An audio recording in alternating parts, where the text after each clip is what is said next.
arkadaşlar, kanalıma hoş geldiniz. Bugün sizlerle birlikte görmüş olduğunuz bu lif modelini çalışacağız. Ben çok severek ördüm. Oldukça da hızlı ilerleyen, el yormayan, hemen çabucak biten bir model. Bir saatte, en fazla 1,5 saat içerisinde hazırlayabileceğiniz oldukça şahane bir model. Dilediğiniz gibi çeyiz içinde oldukça kullanışlı ve çok şık olduğunu düşünüyorum ben. Her renk de çok güzel tasarımları ortaya çıkan bir model. E, Videomuza geçmeden önce sizden küçük bir ricada bulunmak istiyorum. Güzel yorumlarınızı benden esirgemez ve videolarımı beğenirseniz çok mutlu olurum. Kanalıma abone olmayı lütfen unutmayın. Birlikte liflerimizi hazırlayalım. Ürünlerimizi alalım ve örmeye başlayalım arkadaşlar. Tekrardan merhaba arkadaşlar. Ben iplerimi hazırladım ve geldim. Hemen birlikte başlayalım beyaz ipimizden. İpimi şöyle alt kısma alıyorum hemen.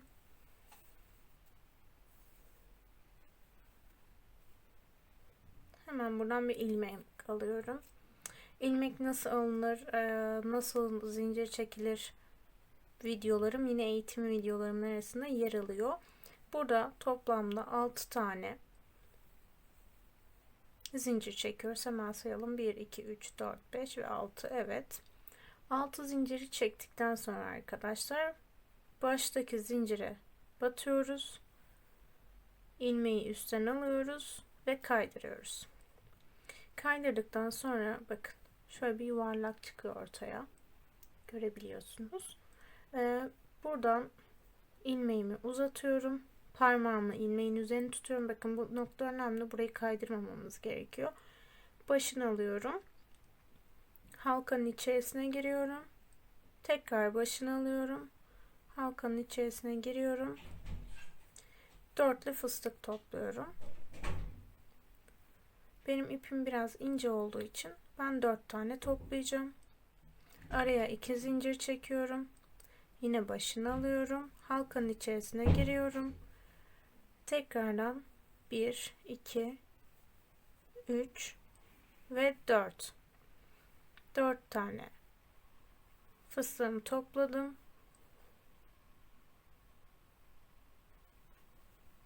1, 2 tane zincirimi çektim. Bakın araya 2 zincir çekiyoruz her seferinde. Toplam 6 tane fıstık toplayacağız. Hızlı bir şekilde yapayım hemen.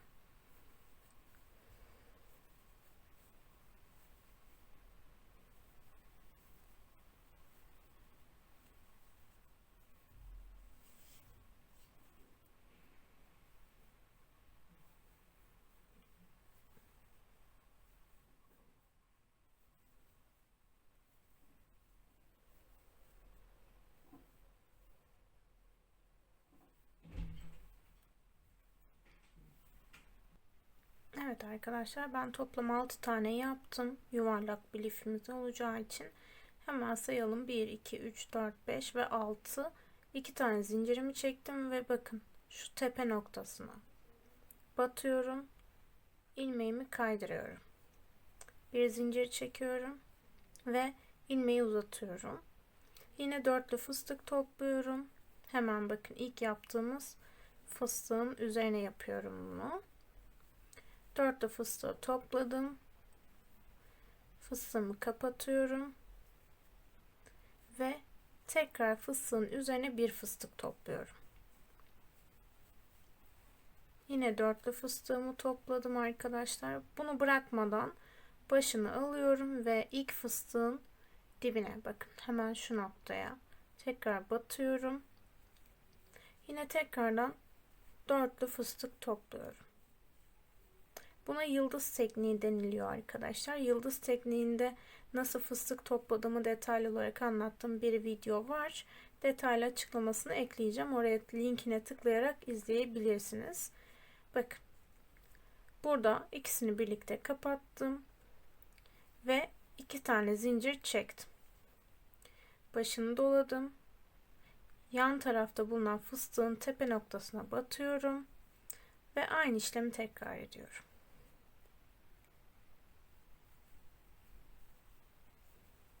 Dörtlü fıstığımızı topladım.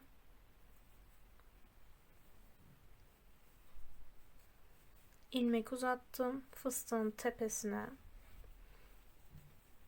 bir fıstık daha topluyorum. Dibine bir fıstık topluyorum.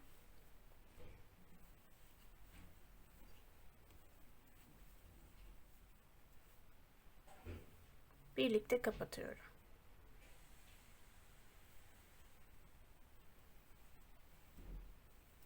İki tane zincirimi çektim arkadaşlar. Gördüğünüz gibi bütün fıstıkların tepesine aynı işlemi tekrar edelim ve gelelim arkadaşlar. Evet arkadaşlar, gördüğünüz gibi ben iki tane zincirimi çektim. Hemen bu bağlantı noktasını size de göstermek istiyorum. 6 tane fıstığımı tamamladım. Bakın şu köşe, şu nokta, yani şöyle göstereyim. Şu bağlantı noktasını içerisinden ilmek kaydırıyorum. Sağlam olması için 2 zincir çekiyorum ve burada ipimi kesiyorum arkadaşlar. Gördüğünüz gibi ilk rengimiz tamamlandı bile.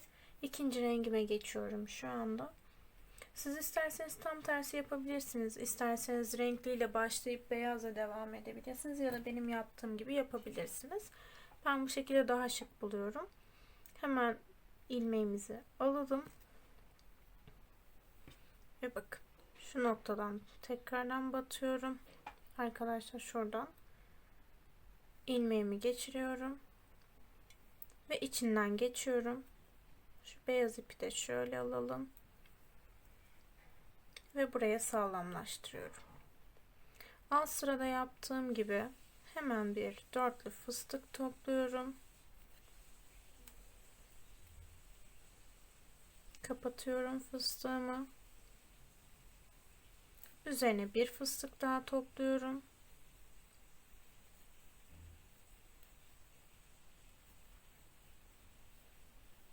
Ve burada arttırma yapacağımız için bir dibine bir de yanına yapıyorum. Alt sırada hemen toplayıp ikincisini topladıktan sonra kapatıyorduk hatırlarsanız. Burada ise hemen bir yana geçeceğiz. Arttırma yapacağız çünkü. Bakın buraya da batıyorum. Bir dibe bir yana şeklinde ilerleyeceğiz. Dörtlü fıstığımı topladım. Bakın 3 tane fıstık var tığımın üzerinde. Üçünü birden çektim. Sağlamlaştırdım ve kapattım. Gördüğünüz gibi ilk görüntü bu şekilde olacak arkadaşlar. Hemen tepesine yapıyorum. Pardon.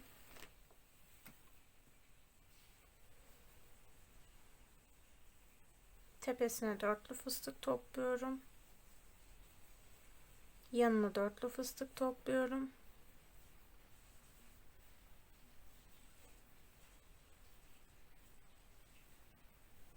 Ve burada 2 tane topladıktan sonra kapatıyorum. Sağlamlaştırıyorum ve 2 zincir çekiyorum. Bakın. Burada bir fıstık yaptık. Burada ikinciye çıktık. 2 fıstığım, 2 zincir çektikten sonra ilmeğin başına ip doluyorum ve aynı işlemi tekrar ediyorum.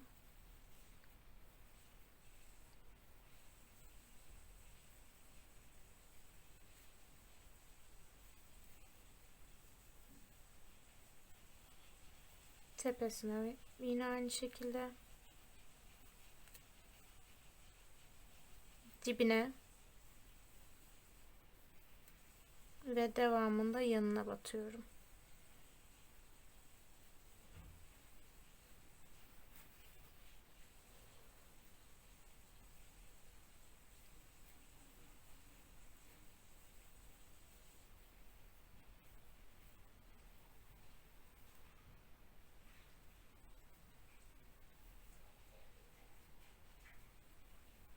Kapatıyorum. Tekrardan tepesine ve dibine batıyorum. Dörtlü fıstık toplamaya devam ediyorum ve yıldız desenimiz yavaş yavaş ortaya çıkmaya da başlıyor arkadaşlar.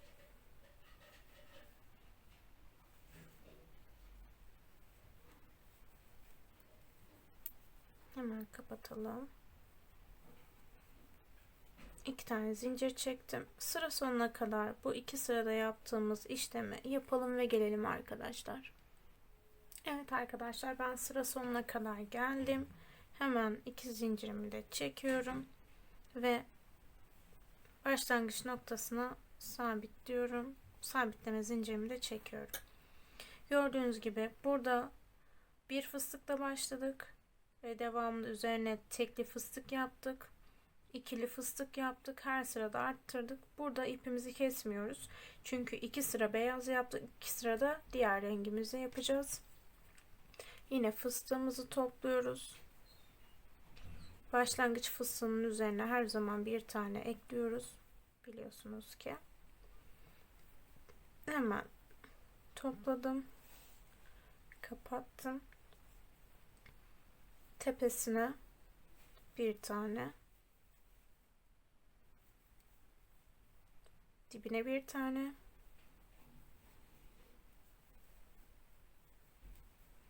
Yanına bir tane.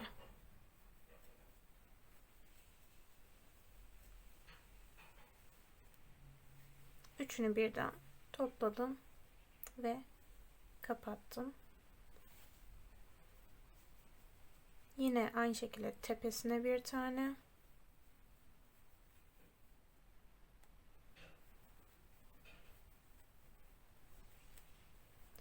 Dibine bir tane.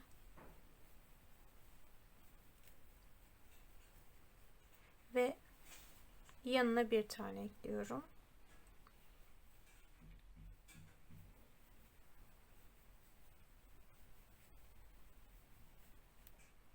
Üçünü birden kapatıyorum. Bakın. Ve bir tepesine bir de dibine 2 tane topluyorum. Üçüncü fıstığımı da tamamlamış oluyorum.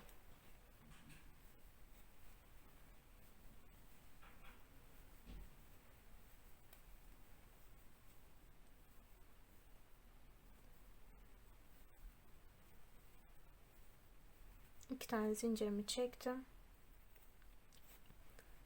Hemen zaten bakın şu noktalarda yıldızın oluşmaya başladığını göreceksiniz arkadaşlar. 1 2 3. Bu sırada üçlü yapıyoruz.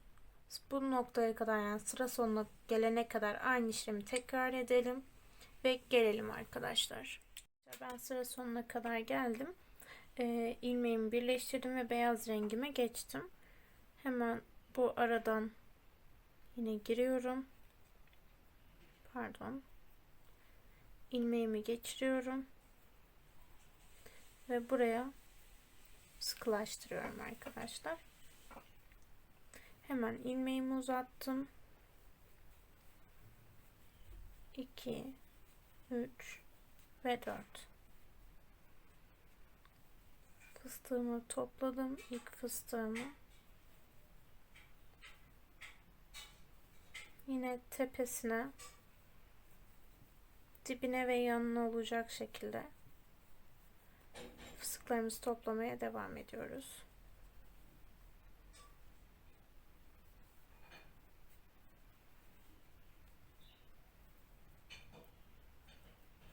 İpleri de arkadan saklıyorum arkadaşlar. Daha muntazam bir görüntü oluşması için.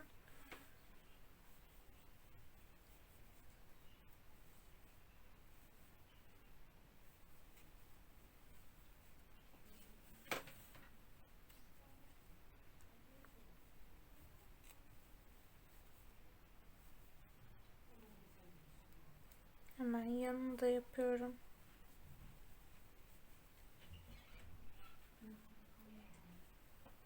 Üçünü birden kapatıyorum.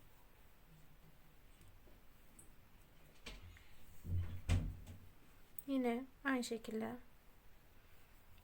tepesine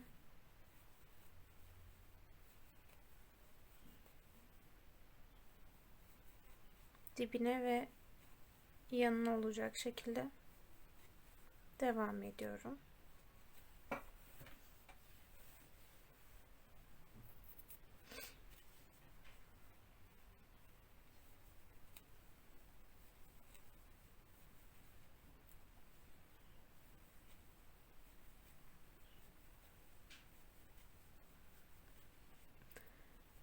yapacağımız işlem bundan sonraki sıralarda tamamen aynı olacak arkadaşlar.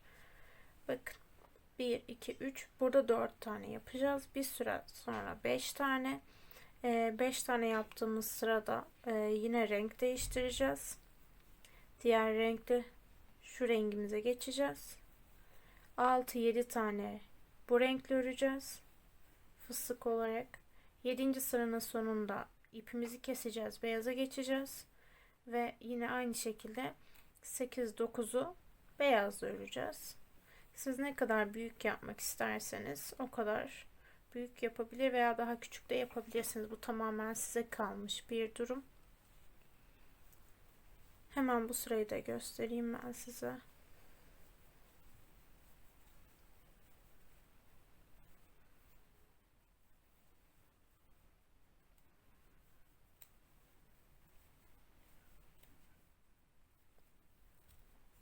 Yapacağımız işlem dediğim gibi tamamen aynı. Oldukça da kolay. Yapacağımız her zaman tepesine, dibine, yanına olacak şekilde bu üçlüyü unutmayacağız. Bir tepesine, bir dibine, bir yanına. Her sırada bir tane arttıracağız. Ve bu en son kısımda da bir tepesine, bir yanına yapacağız. Diğer kısma geçerken de 2 tane zincir çekeceğiz. Evet. Şöyle göstereyim. Gördüğünüz gibi arkadaşlar. Bu kısımlar önemli değil. Hemen şuradan çekebilirim. Bakın. 1, 2, 3, 4. Dediğim gibi bir sıra daha. Bu sıranın sonuna geleceğiz. Bir sıra daha beyaz öreceğiz. 5. Bir sıra diğer sıralarda renk değiştireceğiz. Yani her 2 sırada bir renk değiştirip her renk değiştirdiğimizde veya her sıra sonunda da bir tane arttırarak devam edeceğiz. Tamamlayalım ve gelelim arkadaşlar. Merhaba arkadaşlar. Söylediğim gibi şu noktadan itibaren yaklaşık 9 tane olana kadar yaptım ve üst kısmı, çevre kısmını da tamamladım. Çerçevesini. Son 3 tane kala sizinle paylaşmak istedim. Şimdi hemen yapalım. 1, 2, 3, 4, 5, 6 tane fıstık topladım. Bunu kapatmıyorum. Hemen bakın şu noktaya batıyorum tekrardan. 1, 2, 3, 4, 5, 6. İkisini birlikte çekiyorum. Ve kapatıyorum. Şu tepe noktasını oluşturmak içinse ilmeğimi uzatıyorum. 10 tane dolgu yapıyorum. Fıstık dolgusu yine.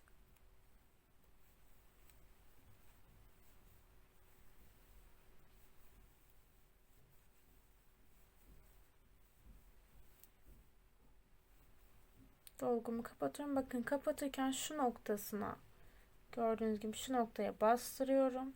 Hafif bir bombelik, ovallik veriyorum. Tepesine 3 tane zincir çekiyorum. Bakın bu noktayı alıyorum. Ön kısımdan girip arkaya geçiyorum. Arkadan ipimi geçiriyorum. Kapatıyorum. 3 zincir çekiyorum. Gördüğünüz gibi oluştu. Bir diğerini yapıyorum. Hemen dibine batıyoruz arkadaşlar, bakın. Hemen bakın bittiği noktanın dibine batıyoruz.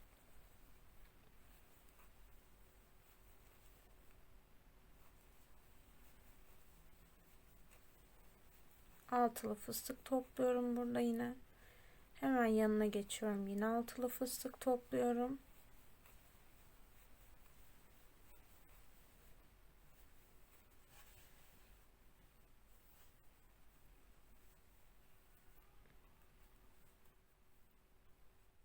Fıstığımızı kapatıyorum. İkisini birden. Yine tekrardan fıstık oluşturuyorum.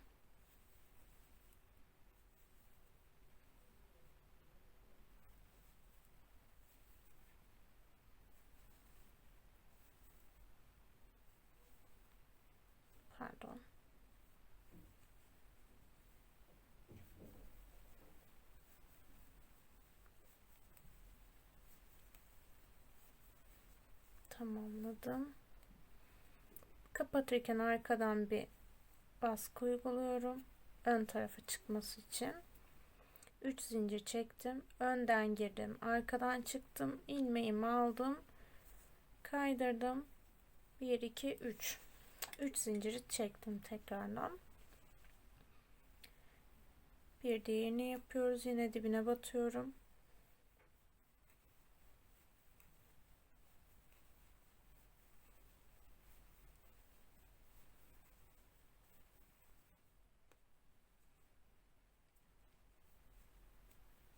Pardon.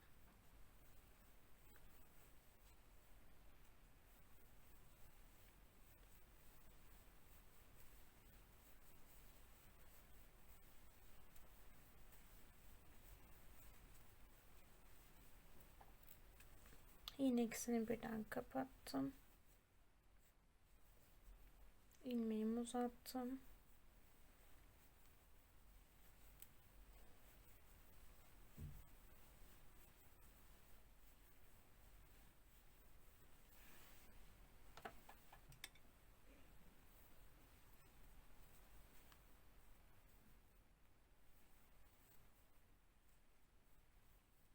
Yine kapatırken arkaya bir baskı uyguluyorum. 3 zincir çekiyorum.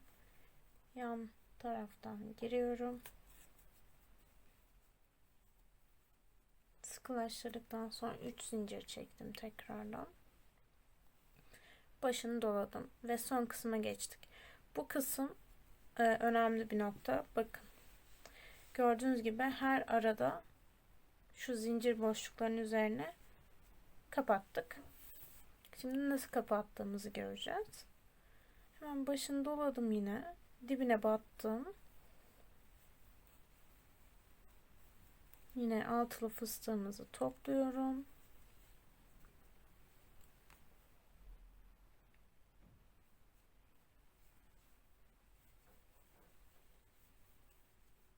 Bu tığın üzerine sabit dururken hemen karşıya geçiyorum. Bakın şu noktanın bitiş yerine geçtim.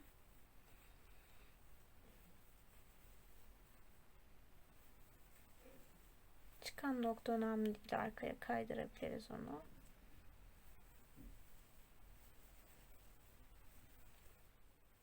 Evet.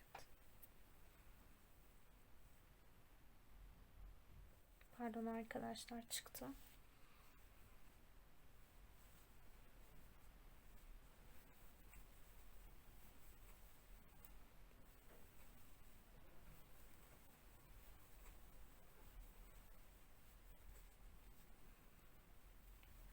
İkisini birlikte çektim.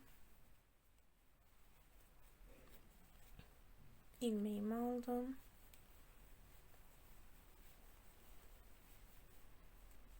Üst dolgusunu yapıyorum şu anda.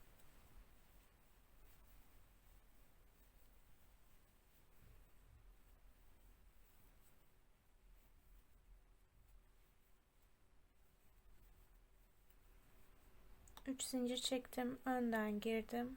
Arka kısma geçiyorum. 1, 2, 3 zincir çekiyorum. Ve bitiş noktasından şu noktadan içeriye giriyorum. Bağlıyorum. Arkaya sağlam olması için 2 zincir çektim. Ve bitirdim arkadaşlar. Şöyle göstereyim. Gördüğünüz gibi kenar kısımları ve kendisi bitti. Şu orta noktanın çiçeğini yapacağız şimdi hemen. Çiçek için de yine şu renkli ipi, siz hangi rengi kullanırsanız o ipi alın lütfen. Yine bir ilmeğimi oluşturuyorum. Sıkılaştırma zincirimi çektim. 1, 2, 3, 4 ve 5. 5 zincirimi çekiyorum. Gördüğünüz gibi. 6 yapalım yine de. Daha geniş olması için, rahat görebilmeniz için. Birincinin içerisine, birinci zincirin içine battım. Kaydırma yaptım. Ve 1, 2, 3 tane zincir çektim. Başını doladım. İçinden geçtim. Ve burada arkadaşlar 1 2 ikili trabzan yaptım. 2 zincir çektim. Başını doladım. Halkanın içerisine girdim. 1 2 ikili trabzan yaptım. 2 zincir çektim. Başını doladım. Halkanın içerisine girdim ve tekrar 1 2. Bu şekilde toplam 6 tane kutucuk olana dek yapacağız. Bakın 1 2 3 oldu şu an. Dördüncüyü yapıyoruz.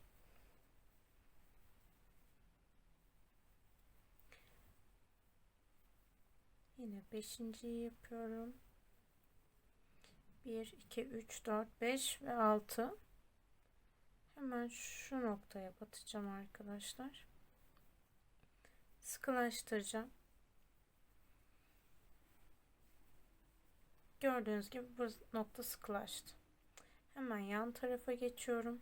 İlk boşluğun içerisine. Buraya ilmeğimi kaydırıyorum. Bir tane zincir çekiyorum sık olması için. Eğer hızlı yaptığımı düşünen arkadaşlar olursa bunun detaylı açıklamasını detaylı olarak anlattığım bir çiçek motif videom var. Açıklama kısmına ekleyeceğim. Oradan daha rahat izleyebilirsiniz isterseniz ya da videoyu yavaşlatabilirsiniz. Şimdi bu boşlukların içerisine 12'li fıstık dolgusu yapacağız. Her birinin içerisine. Sizin göre yani fıstığı ne kadar dolu yapmak istediğinize bağlı bir durum. Ben biraz dolgun durmasını seviyorum. Bu yüzden bir tık fazla yapıyorum çiçeklerde. Siz isterseniz 8'de 10'lu da yapabilirsiniz. Bu tamamen sizin kararınıza bağlı bir şey. Elinizin ayarına göre ayarlarsınız. Bakın. Hemen topladım bu kısmı. Buradan 1, 2, 3, 4 zincir çekelim. Tam olması için. Bakın. Şu aradan giriyorum. Arkaya sabitliyorum arkadaşlar. Bir tane zincir çekiyorum sabit olması için. Yine yan boşluğun içerisine giriyorum. Aynı şekilde halkamı, fıstık dolgularımı yapıyorum.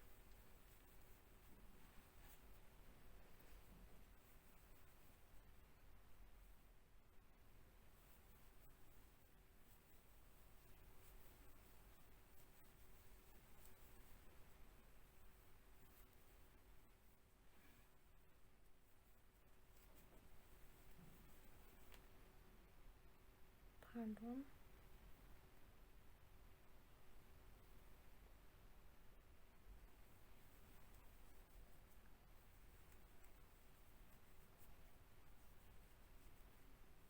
Yine şu alt kısımdan geldim, arkaya geçtim, ilmeğimi aldım ve sabitledim.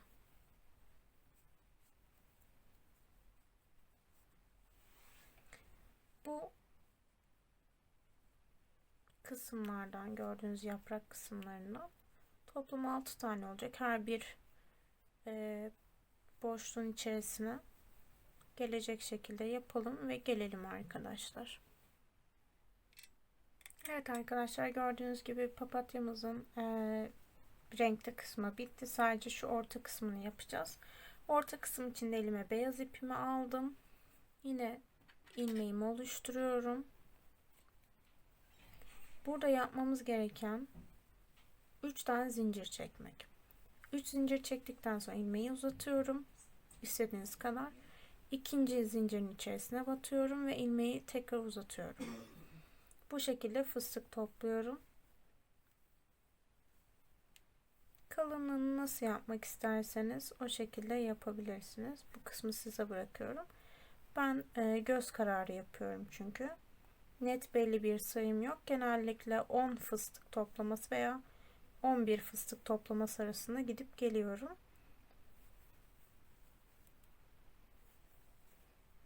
Benim için bu kalınlık yeterli. Buradan fıstığımızı kapatıyorum. 2 zincir çekiyorum. Ve ipimizi kesiyorum. Gördüğünüz gibi şu şekilde yuvarlak bir fıstık oluştu. Tam orta noktasına getiriyorum. Tığ yardımıyla arka kısımlardan beyaz kısımlarını öne çekiyorum.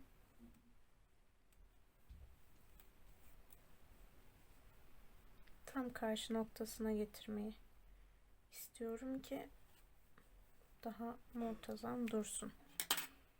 Buradan sağlam olması için bağlıyorum arkadaşlar. Tam arka kısmından düğüm atıyorum.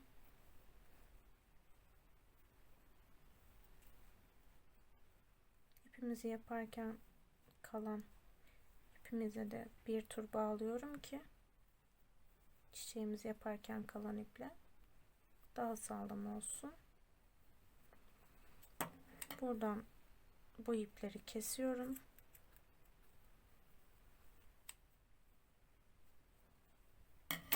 Bakın, böyle bir papatyamız ortaya çıktı.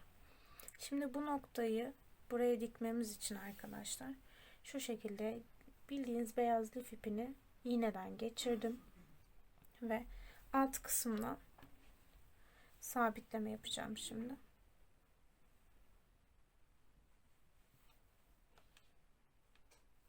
Tam net köşeler belirliyorum ve arkadan diğerinin içine geçiyorum.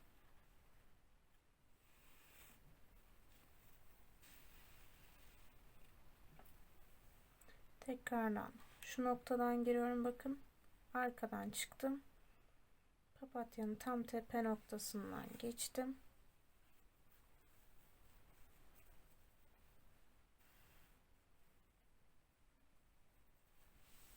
Yine aynı işlemi tekrarlayacağım her papatya dalı için.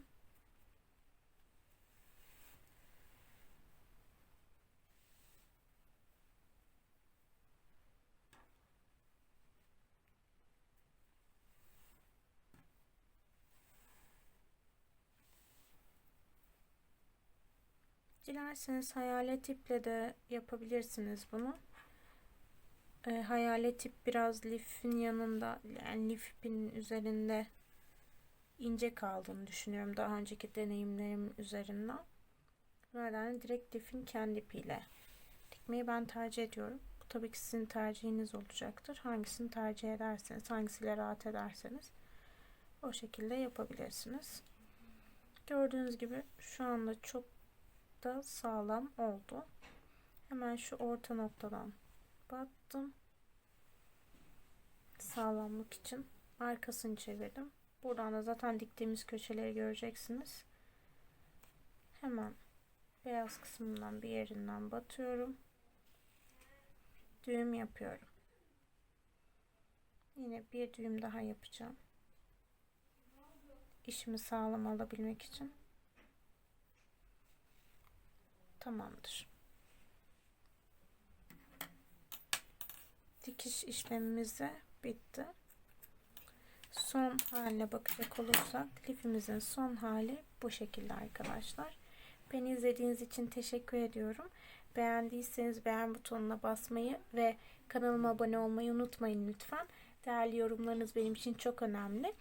Vakit ayırdığınız için de teşekkür ederim. Sağlıklı günler diliyorum. Hoşça kalın.